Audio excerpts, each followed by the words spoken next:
Arne, just get your initial thoughts on the game first of all. A great game of football. Two teams that wanted to play, two teams that wanted to win. Had no intentions to do things that people normally don't like to see if they watch a game of football. So no time wasting, no time delaying. Two teams that were just for 90, no, almost 100 minutes trying to win a game of football, and with some brilliant individual moments. So I've seen a few from us, but the lead up to the 2-2, the ball from the goalkeeper to that midfielder that pretended to play the ball to the outside and then played as midfielder, was a great moment from them. And then the lead up to the 3-2, the way Mitoma bounced that ball behind his standing leg towards a midfielder that came underneath him, were, from their perspective, great moments. And I think there were many of those moments during the whole game from both sides. So, joy to watch. Unfortunately, not with the result we wanted. First Premier League start for Federico Chiesa as sort of number 9. Just talk us through your thoughts on that and how you thought he did as well. I think the biggest quality Federico has is scoring goals. So the more you get him in and around the box, the bigger chance it is for him to score a goal. And he got a good chance when Mo, just before Mo had his big chance, Mo assisted to Federico. And for him to have a shot, an open shot from the 18-yard box, is for Federico a very good chance because he's such a great finisher. But well defended by Van Hekken, who blocked that ball. I think he did even more than I could expect from him, because if you haven't played throughout the whole season, hardly ever had any start, and then to play Brighton away, which is a very good team, number 8 of the league, that can bring in Mitoma 20 minutes before the end. That tells you everything about this league. And then for him to be out for so long and play a game like this is more than I could expect from him. And just one more from me. Did you learn much more about some of your players? Obviously, Elliott again back in the side, so I'm slightly a little bit deeper as well. Yeah, I wouldn't say more, but because if you work with them for 10 months, it would be a bit strange if you learn new things after 10 months.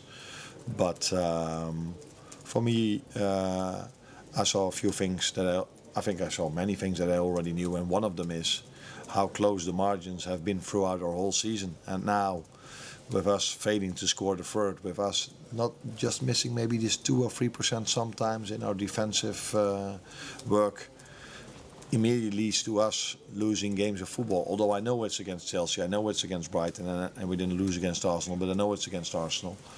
But we won this league because we've been so consistent, we've done so many things right, but we haven't won it in a way like City did it for the last 4 seasons, where they just could close their eyes and they were even 4-0 up. So we've been very close in terms of quality with all the teams we've competed with.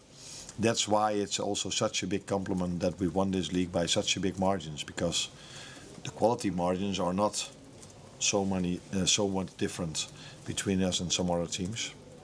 So that's why it's such a big compliment, especially because we've had our injuries throughout the season as well. And yeah, then to lead by 12 now, I think 12 is a big compliment to our players. You mentioned the other day and today about time wasting in most games you drop points, but how refreshing is it to see a team like Brighton going at it 90 minutes? Yeah, but don't forget us. We always do this, and that's why if another team does this against us, you get to see a great game of football like Paris Saint-Germain, like this one, and I can come up with many others. But I also understand that some teams have different tactics, so it's not something I blame them for. But what my main worry is that there's no tactics or no answer for me towards time wasting, and when there's a goal kick, the goalkeeper first looks left, then right, then walks 15 yards the other side, and then say, oh, there's a ball over there, let me take that one. Yeah, that is, you cannot find tactics to that, and that is what I've seen, not only in games against us, but I see this throughout the league quite a lot. And when I came here, the first meeting I had with the Premier League people said, no, this game needs to be intense, we want to have a high-paced game. So I'm hoping that the league will find its answers to these things. A few fans asking, was Alexis injured or just left at home rested?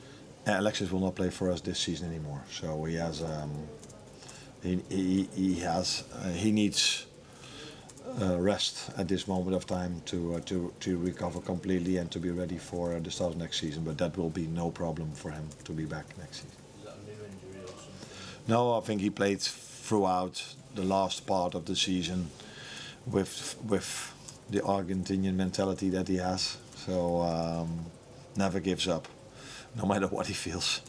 And but it's not smart to play a player that has not a big injury but has something then to take the risk with him.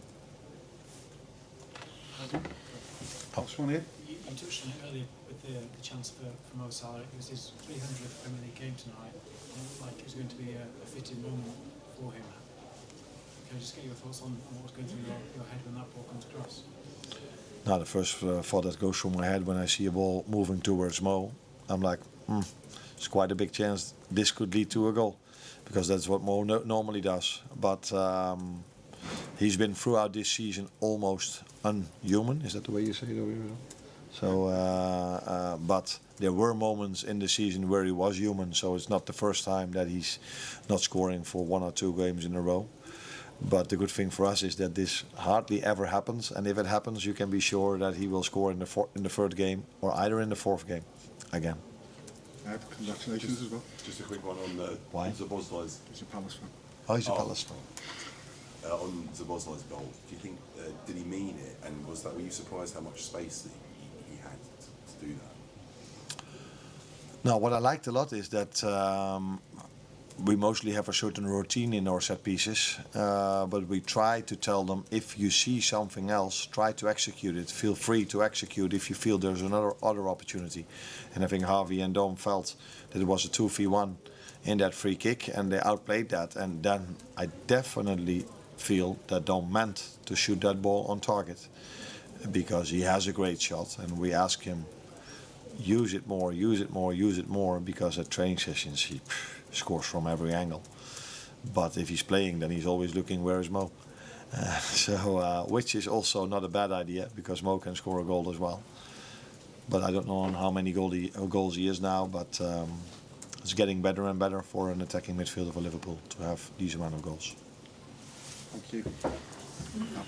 Oh, that way.